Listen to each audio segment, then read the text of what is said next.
So here I have a 2003 Honda Element, and I'm just going to show you how to remove all of the trim. So basically all of this blue stuff you see here on the front dash. First thing you're going to want to do,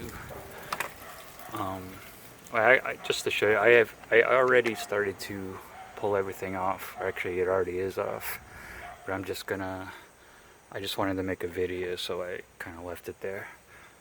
So the first thing you want to do is remove this here, and as you can see underneath there's a spot for a screw. This is together, so you just unscrew here, and that will allow you to pull off this panel, which is held together by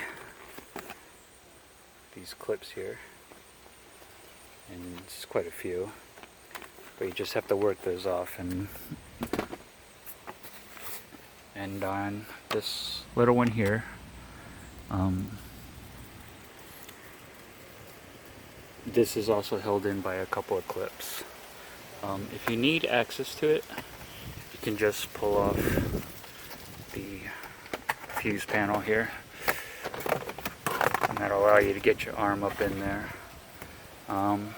If your arms are long enough, it's not easy to reach, but then what you'll want to do is reach around, and the goal is to take these little clips here and just push in that top tab, and once you push that top tab in, it'll pretty much just pop right off. And this one here, you cannot reach underneath. I've tried to no avail, but if you work it a little bit, it should come off, and it's clipped the same way. Moving over to the other side of the car.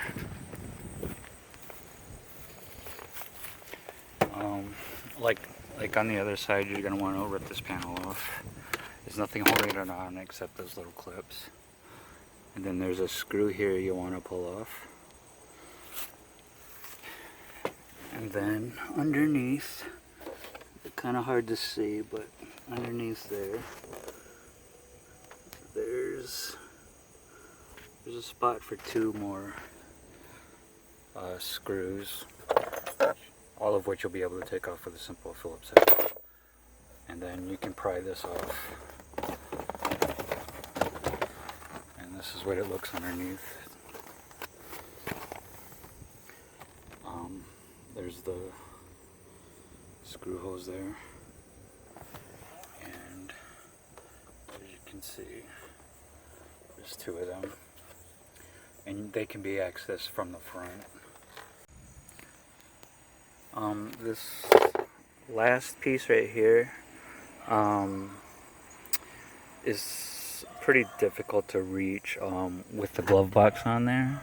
So if you want to pull the glove box off, it's just held by these two screws here, which you have to get kind of at an awkward angle and reach under there with a little what is this, 5/16 wrench. You may not have to, but if you do, that's all you need to do to take it off. After that, all you need is your Phillips head screwdriver, and if you follow these channels right here on both sides, you'll find screws right underneath there. So you'll have to reach your screwdriver in there and screw them that way. And there's just those two. After that, you should be able to pull this right off. And as you can see, those are where the holes are for those screws. And that's pretty much it. It's a pretty easy job to do, but I just wanted to show you step by step what is necessary to do, and hopefully you find this video helpful. So thank you very much for watching.